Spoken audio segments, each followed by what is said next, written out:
Taking it back to the day. This my Genesis block.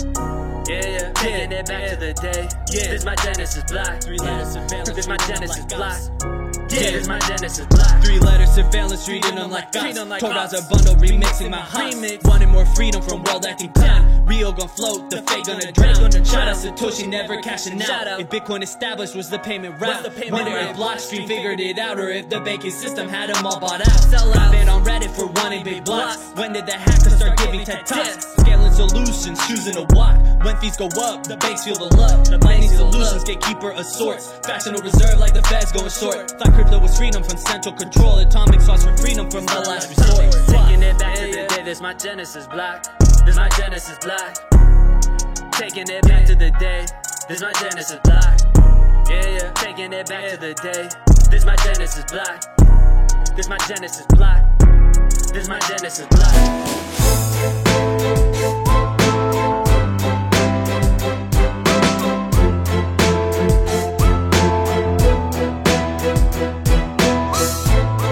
Vigilantes, I'm here with the one and only Crypto Zoidberg. I think you were the first ZZ for real, right? In all of crypto history, you were the first ZZ. You really were. How you doing? Yeah, I think so. I've been told that they call me CZ. After some time, I didn't know it. Yeah, you're the original. You're the OG ZZ. Guys, the original ZZ is one of the... Guys, look, right now, I'm talking to one of the founding fathers of Monero. So, like, think of a country and the guys that were there when they built the Constitution. That's kind of like who we're talking to right now. So it's really a pleasure to have you here, and thank you for becoming a public person. Thank you so much for doing that. Thank you for hosting me and for inviting me, and my pleasure to be here. Sure. Guys, not a lot of people had the privilege to know the inner workings of what led to the creation of Monero. As you guys know, Monero and the community of Monero and what led to the creation of Monero is really the inspiration behind everything that we do at the Crypto Vigilante. Monero became that safe haven, and Monero is loaded with history. There's history within Monero that is very rich, and it's a history that everyone should know about and should learn about, because it will help you to understand and to identify patterns in newer projects within crypto. So I had a very interesting conversation at Monerotopia with, should I call you Cryptozoid still, or? As you wish, Andre or Cryptozoid. Andre. Or just Zoidberg. All right, sounds good. So I was hanging out with Andre.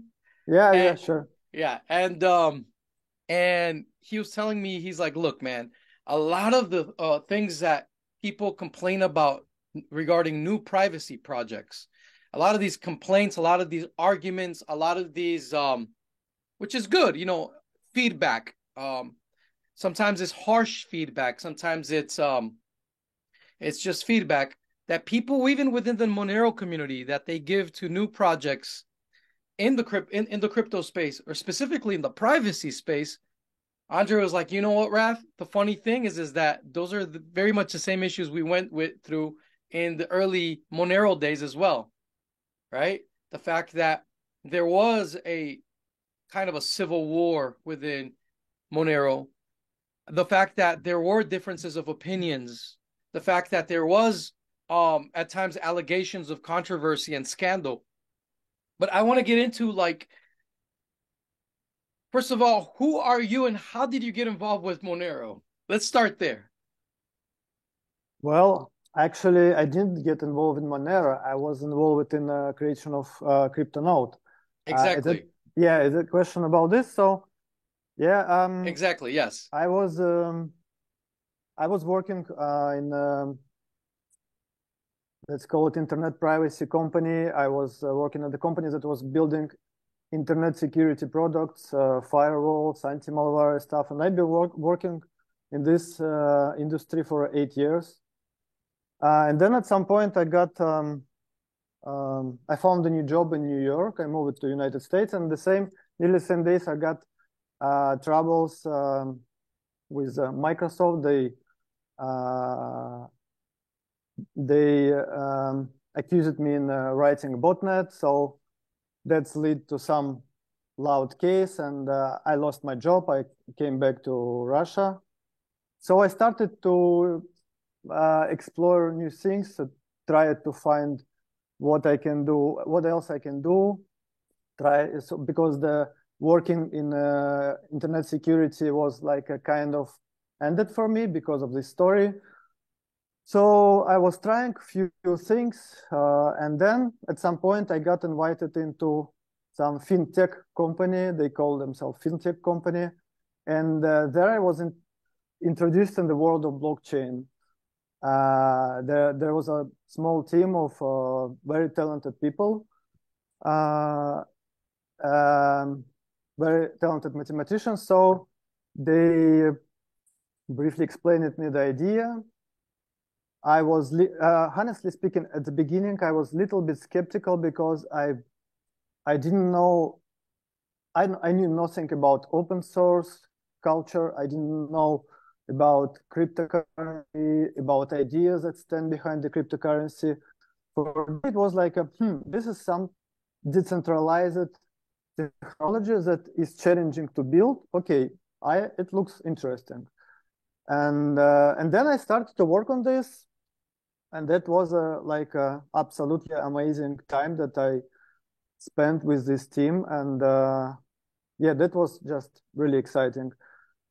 It ended up not the way we expected at the beginning, not the way we talked about this at the beginning. So me and some of other part of the team quit after all. But that was one of the best experience in my life in a technology perspective. Thank you for clarifying that. That's it. Yeah, so what happens, guys, is that when we talk about Monero, like right now, a lot of the new guys coming into Monero, we forget that there's this huge history before Monero, and that's what Andre was explaining regarding CryptoNote. And that was what led to the creation of Monero. It was the founding white paper. And it turns out that Andre is very close to the Satoshi of the Monero world, Nicholas von Saberhagen. And you're probably one of the only people that I know of that is still in touch with him. Could you share maybe a little bit about how you came to know this, genius, and how he maybe explained things to you about Monero? I know you're very cautious about his privacy, but we are all obviously excited to maybe know him through your eyes, if possible. I mean, I actually asked him. I was trying to convince him to come to Monerotopia between other people, like Incognita, but he was busy with other stuff. I don't know what to say. He's a very humble person, very, very smart. One of the smartest person I ever know, and he educated me a lot. What I knew in the first year when I was starting, he actually was explaining me step by step all things, why it's important, why it's matter, how it works. So he was the person behind the technology. I was just let's say I was just coding something. Of course, we all as a team, we was brainstorming some stuff and we innovate all together. But the most important part, the core of technology, that combination of this stealth address and ring signatures, it was his idea, was created in his mind. So he is the really godfather of this technology. I think on my place could be anyone else who is good in coding. And okay. I don't know what do you mean, or what do you want me to tell about him? The personal stuff or what? I don't know. I mean, there's so much that, like, I think myself and everyone in the audience wants to know. We could probably sit down here for hours just on that topic, because the fact that he's still someone, the fact that you guys are open to talk about this, and that he's open to even share with you and allow you to talk about him, that is very meaningful to all of us, in the Monero community. And I want you to know that, first and foremost, on behalf of the Crypto Vigilante and everyone in our community, I wanna extend our gratitude towards you, him, and everyone else that was involved in the creation of CryptoNote. We are very Thank you. grateful. Yeah, you guys have no idea what your work means to all of us, how much everything you guys did in the early days of CryptoNote, how it really saved us. Literally, in a sense, it really it's very beautiful. I'm speechless, really, because you guys did something magnificent. And I don't, sometimes I feel like God keeps people from even realizing how big their work is to keep them humble. Because like you do something and you don't know the effects of what you did, but I'm telling you, man, you guys were involved in something incredible, and probably one of the most incredible aspects of CryptoNote and the cult is the culture that was started around the CryptoNote white paper and the CryptoNote protocol. Something very special came out of that. That was, in my opinion, personally, more important than the technology itself. Obviously, the technology is extremely important because it's what brought us together. But I think there's an aspect of how we relate to each other, even when we disagree with each other after the CryptoNote white paper and protocol release. A culture of the FOSS ethos was embraced in a way that we had never seen before in the history of computer science, where now we have a financial incentive to keep each other honest and to really bring out from each other the very best. So I want to ask you about that culture that led to things that later on were manifested in like the Monero Research Lab, or manifested in something like Monero skepticism and the skepticism Sundays, right? What was, where do you can you point your finger and say this is where this openness and transparency in our work started? Can you point a finger to that? And let me just give you another um kind of idea of what it is that I'm talking about so that you can better understand and maybe better help you with your answer. Is when you talk to someone involved in the CryptoNote world like yourself, someone that was there in the early days of CryptoNote, they are much quicker and open to tell you about possible vulnerabilities in the protocol, in the designs, than they are to tell you and boast about how great their project is. There's a humility. There's a humility there because of the embrace of the FOSS ethos. So where was the origin of that humility? If you like, did it come after CryptoNote? Did it come after Bytecoin? Is this something that we just found later on in history, or did it start at the very beginning? Honestly speaking, I think I'm not the right person to ask this question, because when I come to work on this project, I was not really educated about all this stuff. I came as just a regular engineer with some technical knowledge, but I didn't have the vision. I didn't have the big picture, the sense behind this technology and why it is created. I think Nicholas himself and maybe the other guy who was a part of the project, they understood this way better than me. And my understanding came way later. I think after a few years, I started to realize what ideas are actually stand behind this technology, why this technology is so important, why privacy is important, why decentralization important, why it's not possible to take over with some corporation because of the open source culture, and so many things that I understood way later after I created technology and after we built technology, not me myself, it's like the team, the whole team. So I think the more vision stuff was about Nicholas and maybe a few other people who was behind this project. My understanding came really later. And what I can remember that at these early days when I dived into this by myself when I quit Bitcoin, I met a lot of very different people, and by these years, there was way more people who was driven by ideas, not by money, because there was not so much money in this, and there was more about creating some new, I don't know how to say it, world or something, creating the build infrastructure. So, and even first contributors to my project by this time, Bullberry, there was some guys from that was part of Monero too. There was a guy called Author, and he was part of some group. They did a lot of help to my project without any questions. They didn't brag about this. They just paid for listing. They just paid for creating pool. And I knew about this after a few months because they didn't even told me this. They were just contributing to project helping behind the scenes.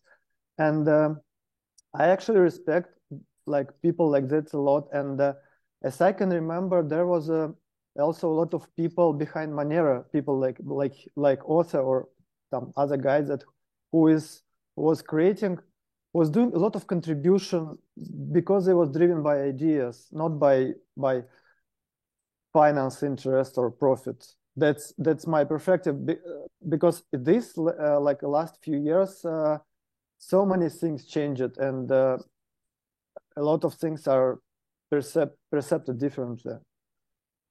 If I don't know if I answered your question. I mean, you answered it with the typical honesty that I expect people from the CryptoNote community to answer. So thank you very much. I mean, no, and that's the thing. There's a lot of humility, you know, when I talk to you guys.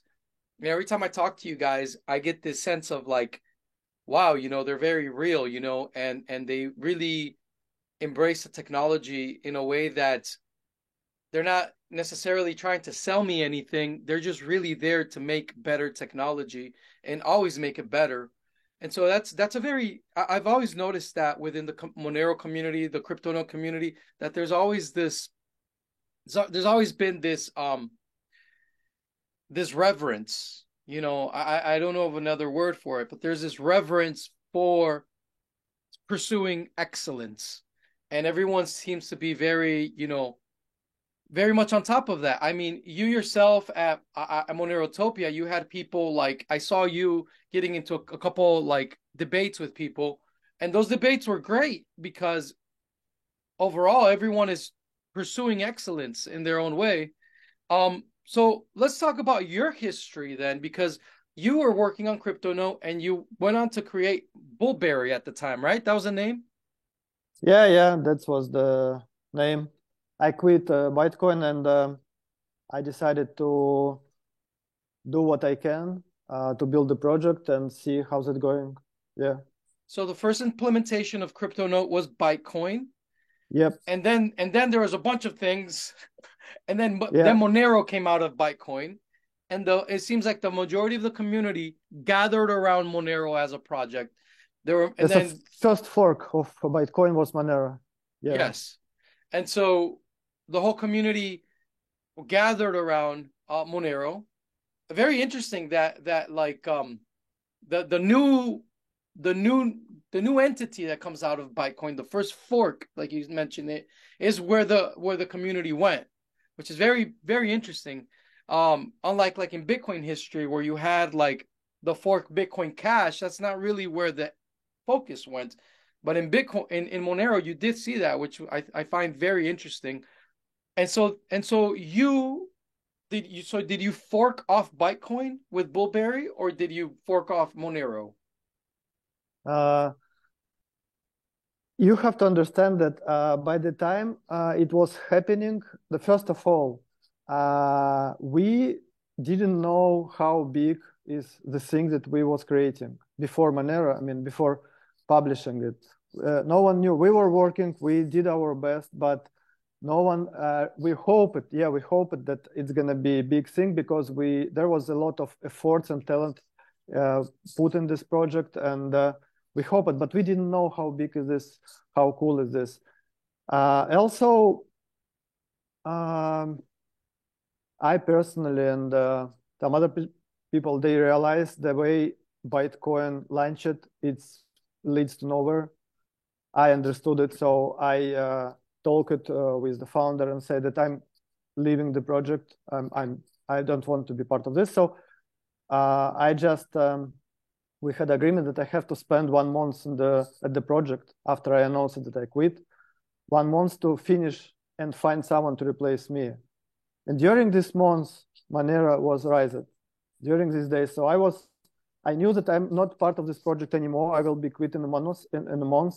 And I saw how Monero got forked, how community got consolidated around this. And I was watching this and watching, okay, guys, the first, like, I think it was pretty clear that the first fork that will be created from this technology will consolidate everyone around this because Bytecoin was like dead in the water since the beginning, right? So yeah, I was watching this, and by the time when I announced my project, Bullberry, there was already people who liked the idea, liked the privacy conception, already stick to Monero project. They already started invest their time, maybe some money, mining. So most of the people already been there in Monero camp. And you know how it works in crypto projects. As soon as people have how is it, invested money, they have a interest, so they stick to the project and split themselves into clans and then fight each other. Yeah, and I think that honestly, I think people are growing out of it, but that's unfortunate. You're correct. Yes.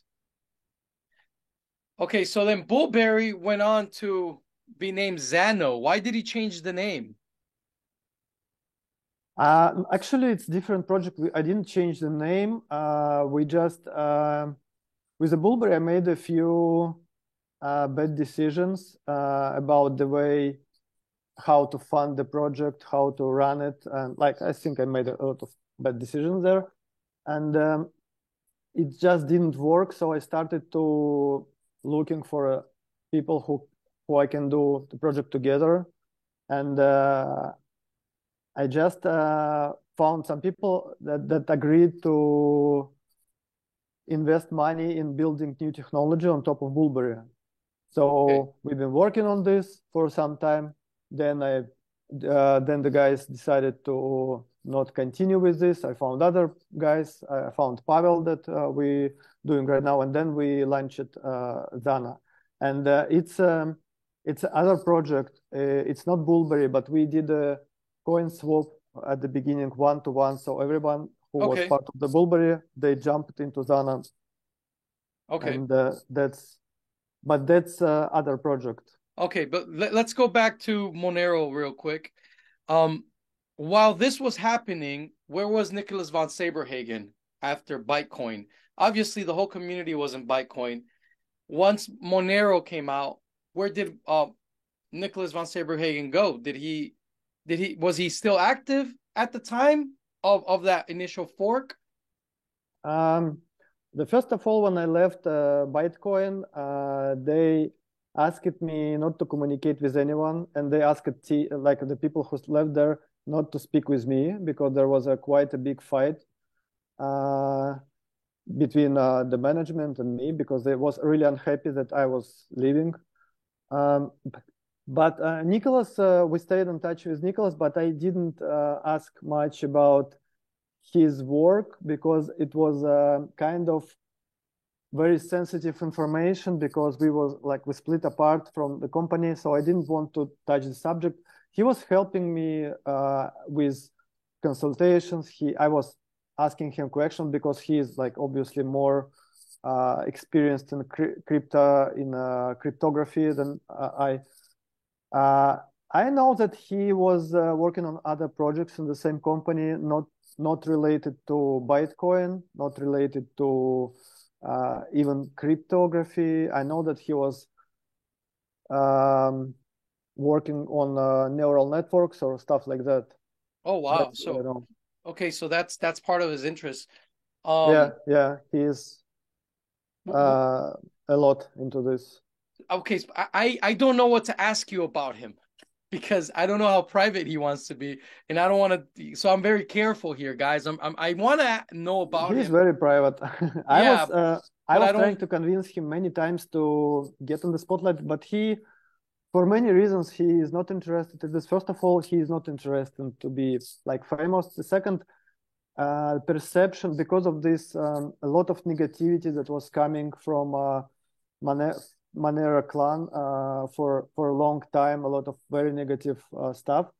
I think he have some, I don't know how to say it, but it's hard to say, hard to explain, but I think that's also part of this. So he just don't want. But that's okay. I mean, it's good to know he's around. It's good to know that he's into cool stuff. Maybe how about this? I'm gonna have you guys all ask questions in the comments below, questions that you would like to ask Andre. And the next time I bring Andre on to talk more in depth, we'll ask him all those questions about Nicholas von Saberhagen, because I know people are curious, and I feel like I'm in a pickle, right? I don't know what to ask, what not to ask, because he is such a private person and someone we respect so much.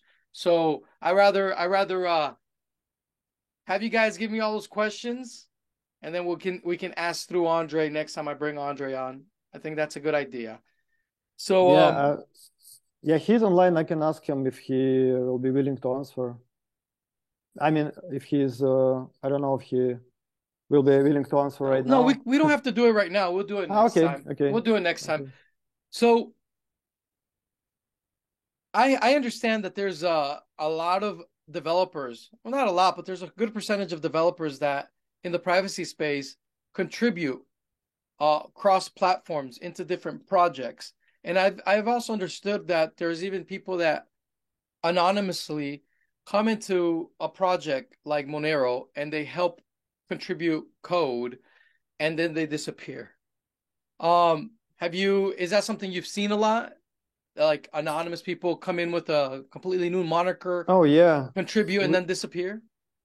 Yeah, that's this is actually the first of all, my first impression. I was really excited when I just started Bulberry. As I said, I never was part of the open source community, and I just faced it that people from other countries they come and they interested in what you're building and they try to help you. And I was really excited about this. There was few really talented guys that helped me with really great advices and contribution. There was even some professor from United States who helped me to fix proof of work hash function, and that was a lot of help. At the other hand, we have a lot of people who don't take this seriously. They just jump from project to project. They want to contribute. They want to just be part of community, have some fun. I don't know. And maybe I have some, I don't know, maybe I'm too serious about this, but we take this very serious. For us, it's a full-time job. We don't do anything else. And I personally believe to build something like a cryptocurrency, like if you contribute into the core code base, into wallet, this is so important to be like 100% into this, because there is so many possible attacks. You have to keep in mind like so many things. Even this is not enough. You have to have more eyes watching on your code, like some community of researcher. But I mean, if you just jump on the project and start to contribute, we had a few guys we tried to do. At some point, there was a different situations when there was a guys.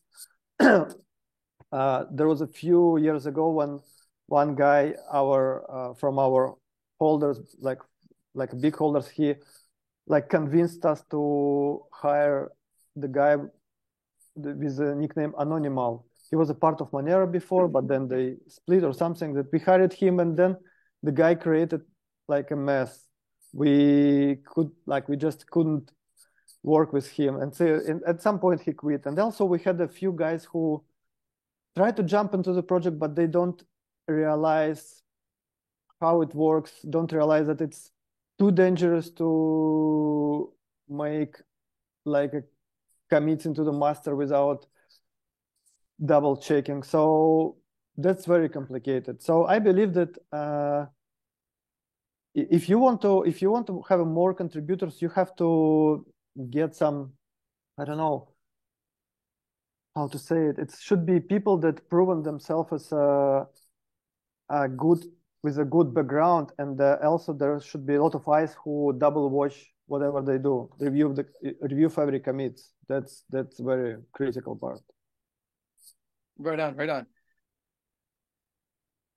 Yeah, so a lot of what we see right now is that there's a lot of enthusiasm growing around privacy coins and a lot of new privacy projects. Given your experience with the early history and being involved in the early history of CryptoNote, what advice would you give new projects coming into the privacy coin space or privacy protocol space within crypto? I think I can give I'm not in a position to give a financial advice, or business advice. I can give only technical advice. Yes. And I think it's very important to maintain code standards, high standards of coding, to keep code base in very healthy conditions. I was speaking with the Monero developers that we are spending a lot of time on unit testing. We create basically unit tests for every situation we have. So this give us confidence when we change something. We know that we didn't broke something, or we broke something, that we know what we broke and we can fix it. So just technical advice, it's create a lot of core tests, and innovation is very difficult. It's very complicated, especially in privacy area. That's so complicated, and I just want to wish luck to every project that starts something new and innovate, and just, I don't know, that's my only advice. Get more reviewers, get more audit, get more researchers invited to your community, and get more unit tests. That's right on. My technical advice. Okay, awesome. So yeah, thank you for your answer on giving that advice to new projects. So the Monero community right now, a lot of the newer developers, they tend to be very hard on newer privacy protocols and cryptocurrencies. But I noticed that you and a lot of the OGs, the old guys that were involved in CryptoNote in the early days, you guys tend to be more understanding, because you guys yourselves understand the difficulties that people go through in starting a project from the beginning.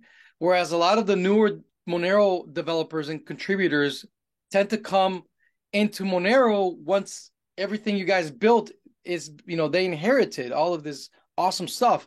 So then it's easy for them to point the finger and say, well, you're not doing this the way we're doing it now.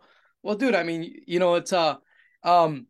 it's almost like unfair, because when I hear you talk and your perspective, you give me the perspective of someone that was there at the beginning of the of CryptoNote, and you understand the difficulties that new protocols go through.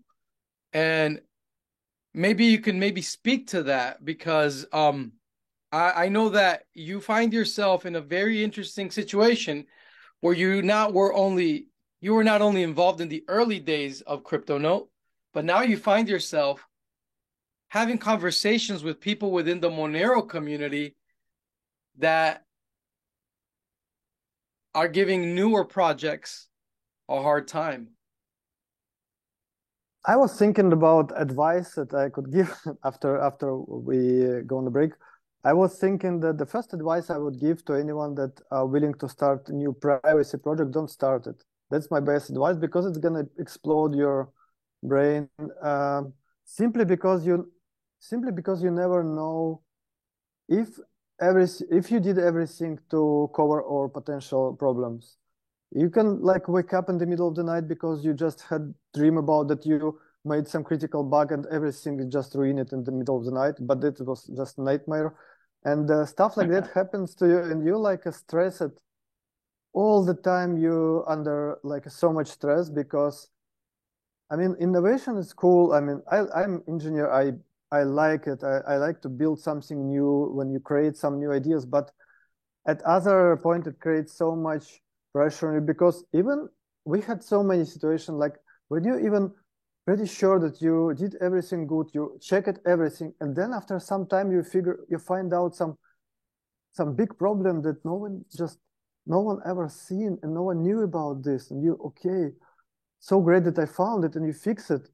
But if someone would find out it and use it in the wrong way, if like if, for example, Monero had also this situation at the early days when was like there was a problem with when you can spend 8 times the same coin. It's like just imagine what would happen if this idea, bad like this threat, will be going into wrong hands, to hands of people who can exploit it. They can ruin everything you do. Like, and I've been building this technology for like 10 years, and it can be ruined like in one day with one single mistake. So it puts so much pressure on you. So just if you're launching if you decided to start new project, just be ready for this, be prepared mentally for this, and maybe have more people on the team that can be helping you, that you're building all together, not one. Because now in Zana we have a team, like a team of people, so it's not only on my shoulders, we can do it together. It's way better. And I've noticed that like there's a lot of good communication happening between Monero developers and like Xano developers, and I see the same thing happening with other projects. Like there's a lot of feedback, a lot of communication happening right now. Yeah, actually, I was really excited to meet in person Justin and Core. We had a really few great chats with them. And I really like the guys. They are very open, they're transparent. Core did like an amazing contribution to our work that we use in Zana right now. That's we put a lot in this, and I really like the guys. And when we originally we hired Core some time ago, when I think he wasn't part of Monero core developer by this time. But right now he is I think he is a big part of Monero development, and I just think this is the way projects should work together. Even if they are competitors, engineers should collaborate. Somehow projects should find a way to collaborate each other. And I don't know if Monero ever needed our help, they probably don't. But if they need help, we're happy to also return the favor that Core gave us. So yeah, I'm really glad to see guys like Core and Justin leading Monero technology in the future. Yeah, likewise. Yeah, it's really this new generation of Monero developers and contributors is very encouraging, very outstanding.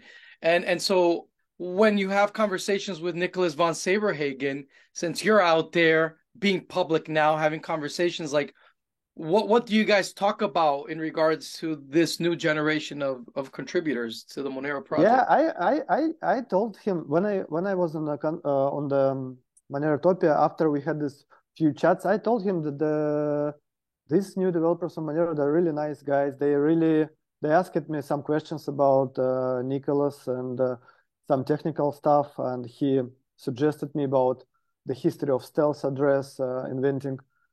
Yeah, I told him that the guys are really cool, and he said just say hi from me to them.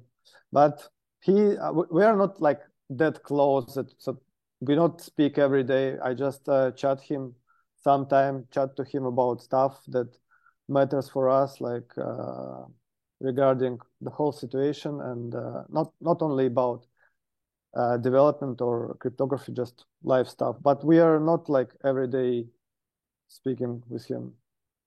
Awesome. Are there any other privacy projects that you and Nicholas talk about, or maybe that he's interested in? I don't think his focus right now in the privacy projects.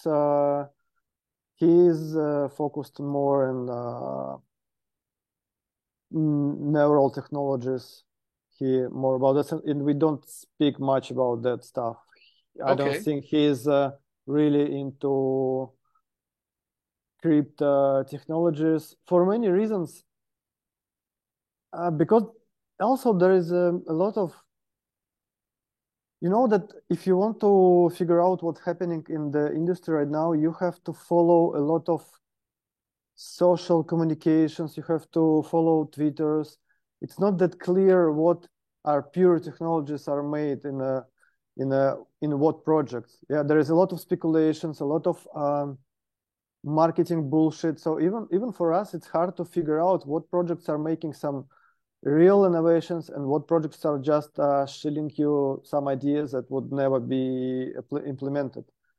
Right. We often actually don't know about good projects for the same reason, because we don't have time to follow all this noise and buzz in the space. So there is often some project that accidentally some of our friends will tell us, oh, that's interesting. But yeah, that's, I think, one of the reasons he is not much into this stuff. So I've always been very much like a proof of work maximalist in a lot of ways.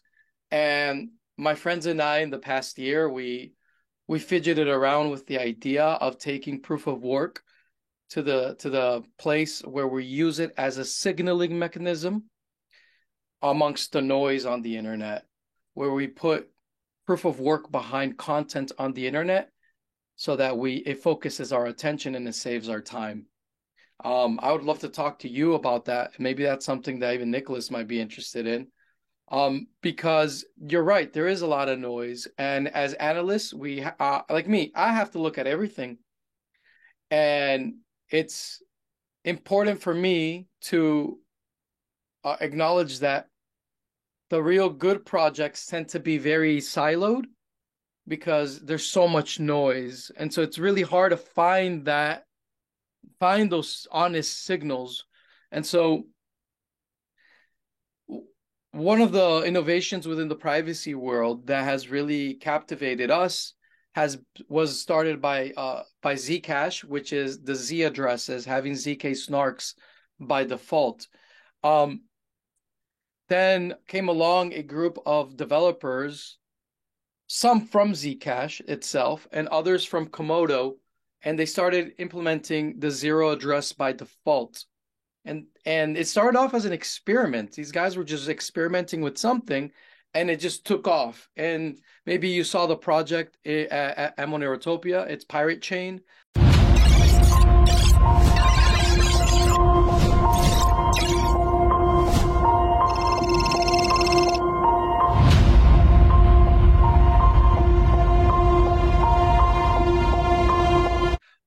What are your thoughts on Pirate Chain? What are your thoughts on using this exotic form of cryptography that's still pretty new, ZK snarks, by default at the protocol level? We actually don't know much about this project. We know that they created a lot of noise in the space. They created a lot of buzz, and they've been, I may say, that successful from marketing perspective. But we never dived into technology.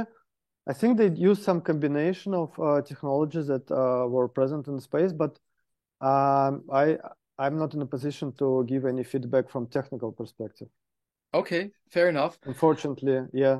No, that's okay. I mean, and that's the thing is that there's so much happening, and I think Doug Tuman and Monerotopia, they also have they have this thing where they have to like be kind of cautious as to like what projects they invite to their gatherings.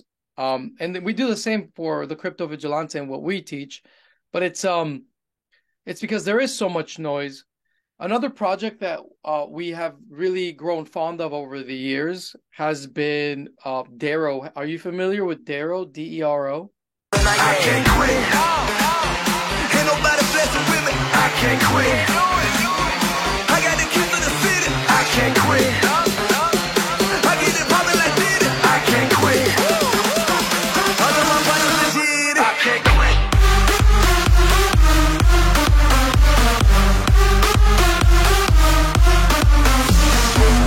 Yeah, yeah, Okay. familiar. What are your thoughts about Dero? Um, They're trying something they're proof of work. They're the first ones using homomorphic encryptions to be able to have smart contracts.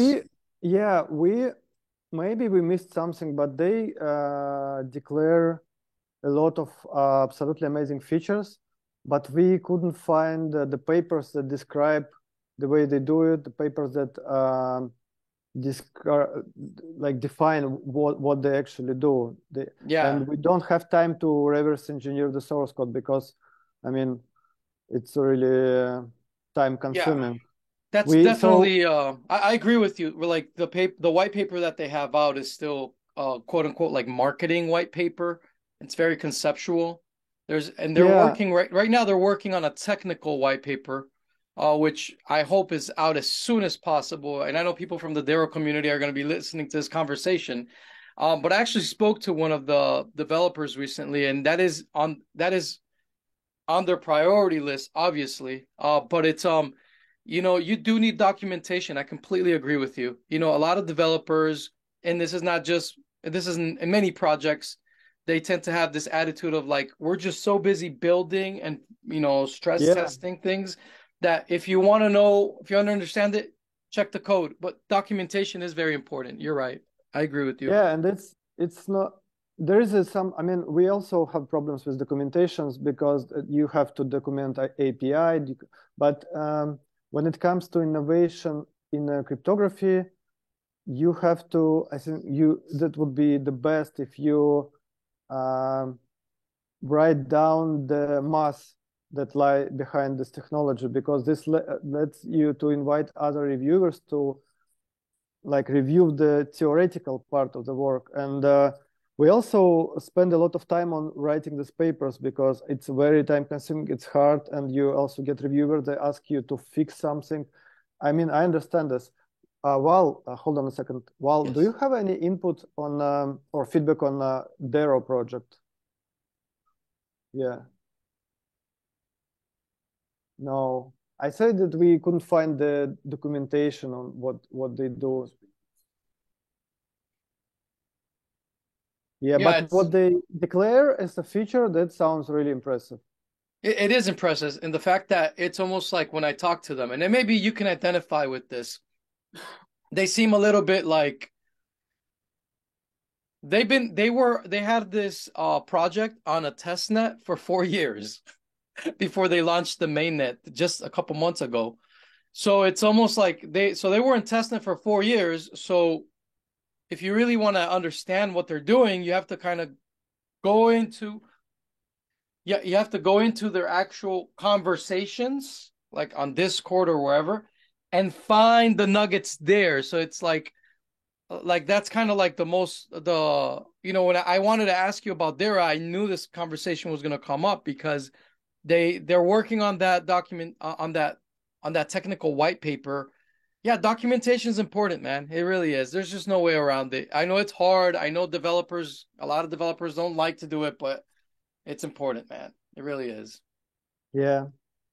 It's unfortunate, but it's a part of you have to have it, especially if you want to get that feedback from others, right? Especially other developers. Yeah, you need the reviewers because every time you innovate, it's just a matter of your responsibility as a project leader, as a researcher. You have to get the opponents, the people who will be motivated to find the weakness, to find the problems and you normally you give some rewards or some bonus for that, or you hire someone just to get someone from the space who know the potential vector attacks, who are experienced, and only with this you can get more or less assurance that you build something reliable. I mean, doing something alone is very risky, and yeah, that's the long history of problems in different projects proves this. Right on. So I want to talk to you about proof of work and proof of stake, because you, with your project Xano, you decided to move on to proof of stake. And I want to understand what led you to that decision, and also if you can explain how proof of stake is incorporated within Xano and how it functions. Oh, that's very easy. That's like absolutely simple. My first project was a proof of work. That's the only thing existed by the time we launched it. I mean, proof of work was Bytecoin was proof of work. Monero have the same algo, and my Bullberry also was proof of work. And you just make a calculation how much the cost of double spend attack, and that's the only argument. You don't need anything else. I mean, that's the only reason. You can easily calculate how much it costs to double spend proof of work project. It's proven.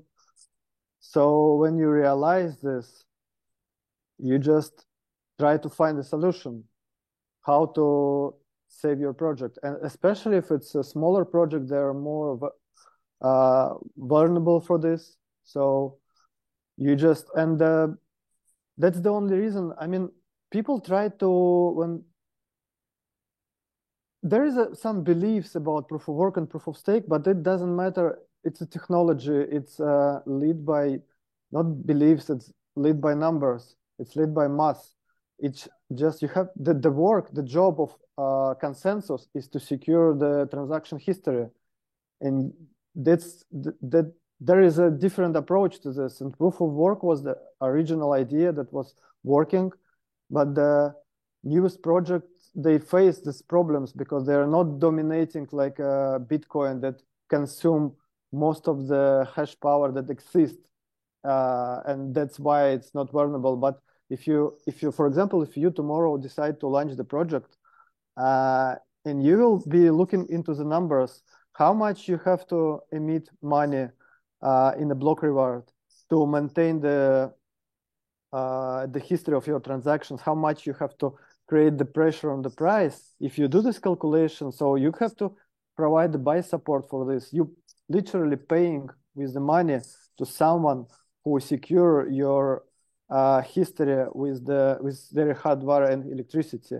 When you will do this calculation, you will really quick come up with conclusion that proof of work is a technology that is not give you this, not doesn't work with a proof of stake. And there is a lot of confusion because, I mean, people confuse it with the bank system. They create analogy. There was, for example, what started on the panel in the Monerotopia, like how proof of stake is similar to bank system.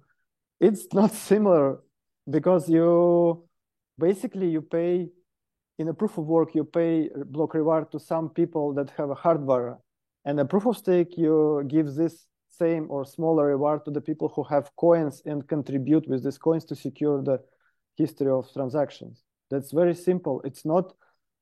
It doesn't look like a bank system at all. It's not about that.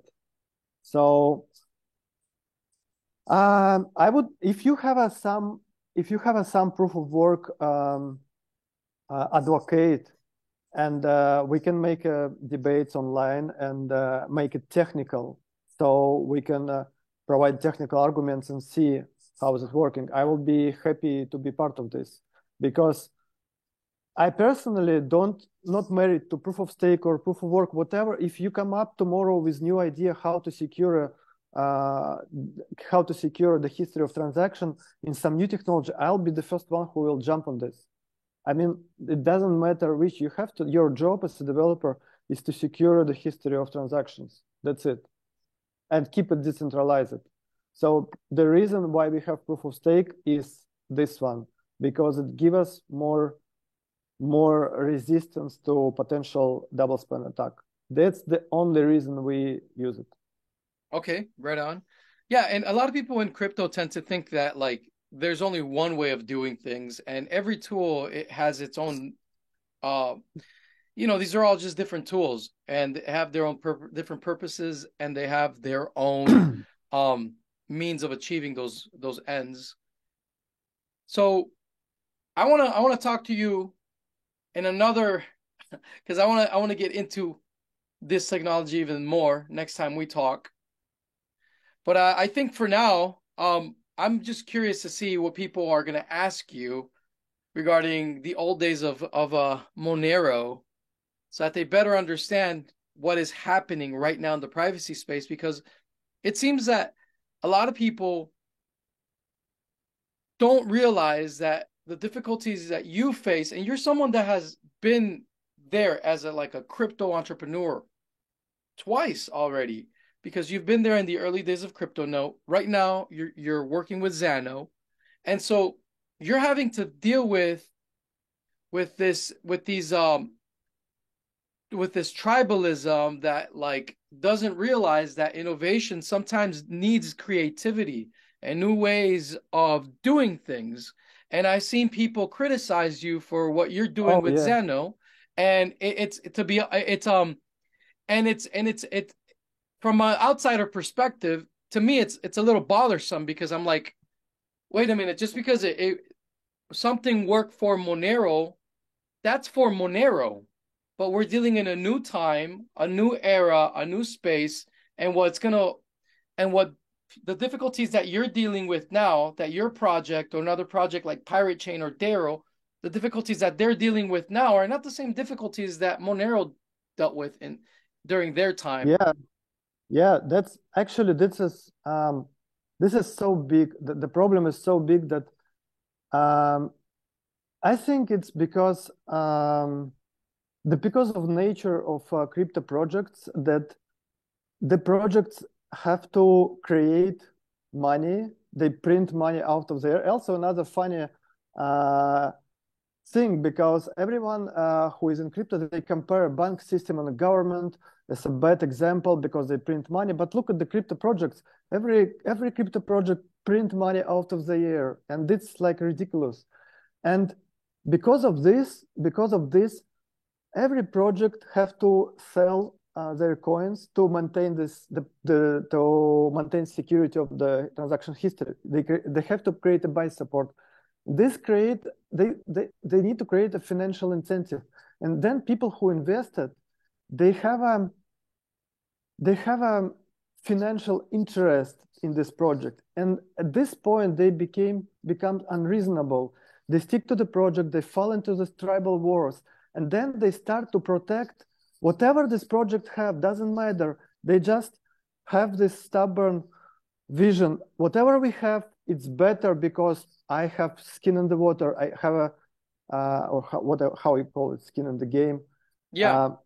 You invested. You have to prove everyone that your project is better, and then you try to convince everyone that whatever project is have is better than any other project have. And this is where created unneeded resistance and technology improvement. And you can see it a lot of this in Monero Maxi. People who are for some reason their perception of different approaches as attack on Monero, which is absolutely wrong. Right. I mean, especially in our project, we are not attacking Monero, definitely. The funny thing to me is that you are someone that gave them. You are one of the creators of what gave them what Monero is now. So it's like it's mind-boggling for me. Yeah, and then, of course. And I see you coming into the project. And we are the only project that's proud of this, what Monero is doing, because it's like you're a Monero super OG, and you're coming into the defense of new projects that are trying something new, like Pirate Chain, like Darrow, like your project Xano. You know, like there was a time, and this is something that I really appreciate from you, that you said there was a time when Monero was faced with the difficulties that these guys that are now criticizing Xano, Darrow, Pirate Chain about. There was a time in Monero history where there was dispute, where there was problems, where there was disagreements, where there were growing pains, there are difficulties. Yeah. And just because someone has a difficulties in trying to figure out how to do something, it doesn't mean that you just throw the baby out with the bathwater and say what you're trying out is not right, is not the right way to go. You know, it's like if that was the mindset we had at the beginning of crypto, we wouldn't even be doing crypto. We would just be trying to do dollars a different way or something like that. You know what I mean? Yeah, yeah. But now we face that this create a needed resistance, and because of this, I mean, I have a lot of respect to the community of Monero, because they do what they believe in, and they have a strong ideas behind this. But for in some when it comes to technical stuff, when it comes to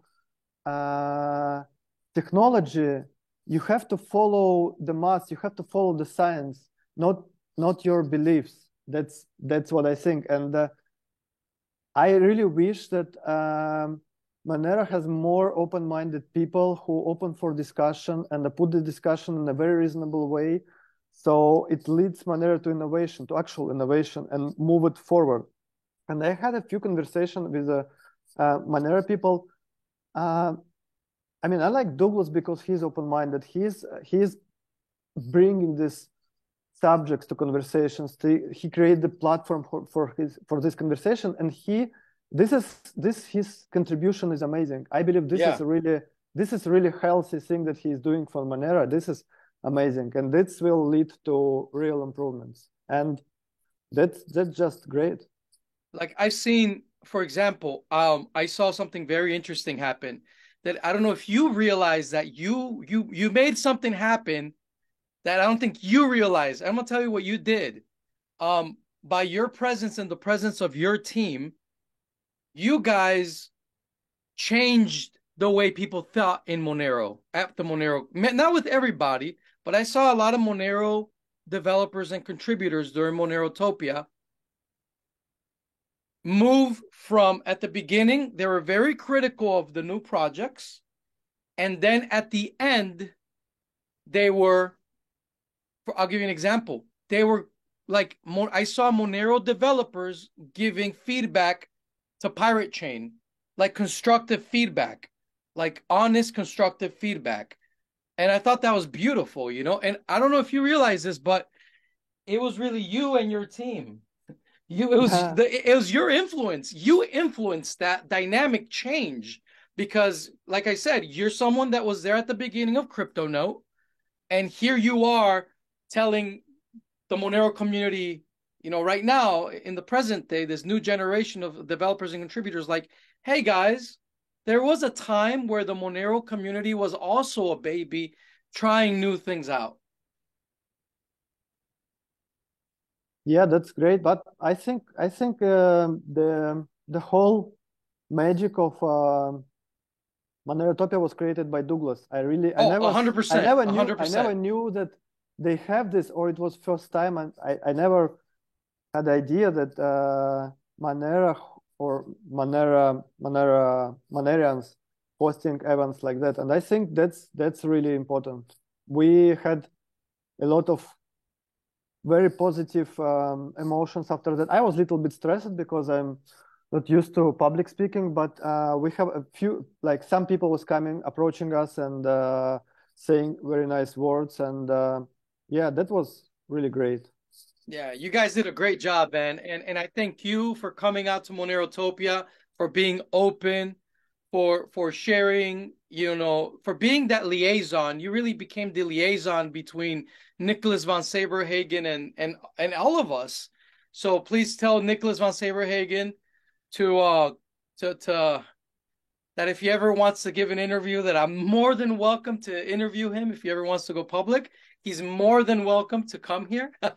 But thank Okay. you so much for everything that you've done, because you also caused a cultural shift within Monero. You really did, with your presence, with your team, and sharing your experience with CryptoNote. You really changed the perspective. So definitely Doug and Sanita for putting and creating the environment, but you really I just wanted you to know that, Andrew, that you really changed the game, and I want to thank you for that. Yeah, I appreciate your words, and really, that's really nice. Thank you very much. And we're just happy to be part of this, and happy to share what we know, and happy to know new developers, new generation, and see some new ideas from new developers or researchers. That's really great. Right on.